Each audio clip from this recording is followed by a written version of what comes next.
Hello दोस्तों, आज के इस वीडियो में हम लोग देखेंगे कि आप समकोण त्रिभुज का क्षेत्रफल कैसे निकाल सकते हैं। समकोण त्रिभुज का क्षेत्रफल निकालने के लिए फार्मूला कौन सा यूज होता है और बेसिकली दोस्तों इसके अंदर जितने भी पॉइंट्स हैं जो मेन पॉइंट है उन सबको बतलाऊंगा। तो यदि आप कुछ सीखना चाहते हैं तो वीडियो को पूरा देखिएगा, अन्यथा आप वीडियो छोड़ सकते हैं। तो चलिए वीडियो शुरू करते हैं। समकोण त्रिभुज का क्षेत्रफल निकालने से पहले दोस्तों आपको पता होना चाहिए कि समकोण त्रिभुज का जो परिभाषा होता क्या है। तो यहाँ पर देखिए, जिस त्रिभुज का एक कोण समकोण होता है वो समकोण का मतलब 90 अंश होता है, वो समकोण होता है। आप जानते हैं त्रिभुज के 3 कोण होते हैं। 3 कोण में से कोई भी कोण दोस्तों, ये नहीं कि पार्टिकुलरली यही रहेगा, कोई भी कोण यदि 90 अंश का हो जाता है तो वो समकोण त्रिभुज कहलाता है। तो ये हो गया हमारा पहला पॉइंट। अब हम लोग जानेंगे दूसरा पॉइंट। दोस्तों जानते हैं कि समकोण त्रिभुज के क्षेत्रफल का सूत्र होता क्या है। तो यहाँ पर मैं लिख देता हूँ सूत्र। समकोण त्रिभुज का क्षेत्रफल बराबर 1/2 आधार गुणे ऊंचाई। अब इसमें आधार क्या होगा और ऊंचाई क्या होगी। ये ABC है त्रिभुज, इसका जो देखिए नीचे का पोर्शन है ये हमारा आधार, और जो ये लंबवत यानी वर्टिकल जो खड़ा है ये इसकी ऊंचाई होती है। और ये हम लोग तीसरे पॉइंट में जानेंगे इसे हम लोग क्या कहते हैं।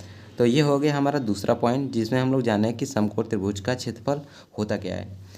तो 1/2 आधार गुणे ऊंचाई। अब बढ़ते हैं दूसरे पॉइंट की ओर। दूसरा पॉइंट ये कहता है कि किस जो कोण 90 अंश का होगा उसके जो सामने की भुजा होगी उसे हम लोग कर्ण कहेंगे। ये बेसमेंट लाइन होती है उसे हम लोग अभी पढ़े हैं, इसे हम लोग क्या कहेंगे, आधार। और ये होता है हमारा ऊंचाई। ऊंचाई को हम लोग लंब भी कहते हैं, लंब। ठीक है, इसका एक फार्मूला होता है। यदि ये दो चीज़ें दे दे, जैसे लंब दे दे और आधार दे दे, तो आप कर्ण निकाल सकते हैं।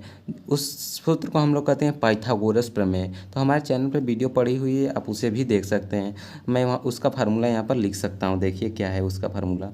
कर्ण स्क्वायर बराबर लंब स्क्वायर L² प्लस A²। ठीक है, अंत में दोस्तों मैं आपको एक सवाल दूंगा इसी पर, तो आपको कर्ण निकालना होगा तो निकाल कर कमेंट कर दीजिएगा अपना उत्तर। दूसरा पॉइंट बस यही था कि कर्ण स्क्वायर बराबर लंब स्क्वायर प्लस आधार स्क्वायर, ये फार्मूला होता है। तीसरा पॉइंट, हम लोग कोण को कैसे दर्शाते हैं, कोण और त्रिभुज को कैसे दर्शाते हैं मैथ में। ठीक है, कोण को देखिए सिंपल, आप ऐसे कर दीजिएगा ये कोण बन गया। त्रिभुज को ऐसे कर दीजिए, हो गया। अच्छा ठीक है, ये बताइए कि यदि हमें इस कोण को दर्शाना होगा तो हम लोग इसे क्या लिखेंगे। क्या ABC लिख दें? नहीं, ऐसा कुछ नहीं। देखिए ध्यान से, जिस भी कोण को आपको दर्शाना है वो हमेशा बीच में रहेगा। तो इसको हम लोग लिख सकते हैं BAC या CAB। हम लोग यहाँ पर BAC जो बीच में आएगा दोस्तों उसी को हम लोग दर्शाते हैं हमेशा। अगर ऐसा लिखा है, जैसे मान लीजिए कहीं भी लिखा है कोण ACB बराबर 90 अंश, तो इसमें सभी का मान नहीं होगा, A का मान B का मान, इससे नहीं, जो बीच में होगा ठीक उसका ही मान होता है 90 अंश। ठीक है दोस्तों, हम लोग काफ़ी चीज़ें समकोण त्रिभुज के बारे में जान चुके हैं, जैसे परिभाषा क्या थी, समकोण त्रिभुज के क्षेत्रफल का सूत्र क्या है, पाइथागोरस प्रमेय क्या है उसका सूत्र क्या है, और कोण कैसे दर्शाते हैं। तो और एक चीज़ जान लीजिए, त्रिभुज के तीनों कोणों का योग कितना होता है।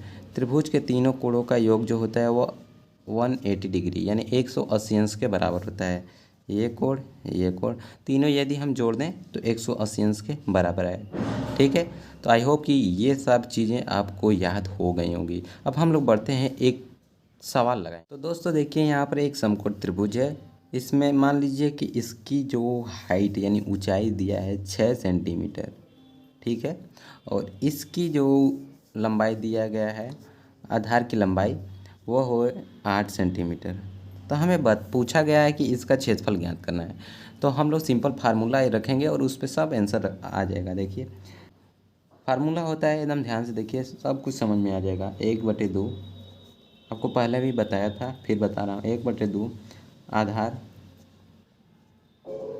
गुणे ऊंचाई। ठीक है, अब इसमें हम रखते हैं 1/2 गुणे आधार का मान 8 है, इसे हम लोग आधार कहेंगे। आगे हमने देखा था 8 और 6 सेंटीमीटर इसकी ऊंचाई है। ठीक है, अब इसको 8 छके 48/2। ठीक है, अब 2 से ये भाग दे दीजिए तो कितना आएगा, 2 दूना 4, 2 चौके 8, 24। अब 24 के आगे लिखना ज़रूरी है कि सेंटीमीटर है तो सेंटीमीटर लिखेंगे, मीटर है तो मीटर, लेकिन क्षेत्रफल रहेगा तो हमेशा ऐसे लिखेंगे, वर्ग सेंटीमीटर। ठीक है, यदि यहीं पे मीटर रहता तो हम वर्ग मीटर लिखते हैं, आयतन रहेगा तो हम लोग क्यूब लिखते हैं, और क्षेत्रफल रहता है तो हम लोग स्क्वायर लिखते हैं या वर्ग लिख सकते हैं। तो इतनी बात आपको याद होनी चाहिए। अब आपके लिए एक सवाल है, इसका आंसर आपको कमेंट बॉक्स में देना है।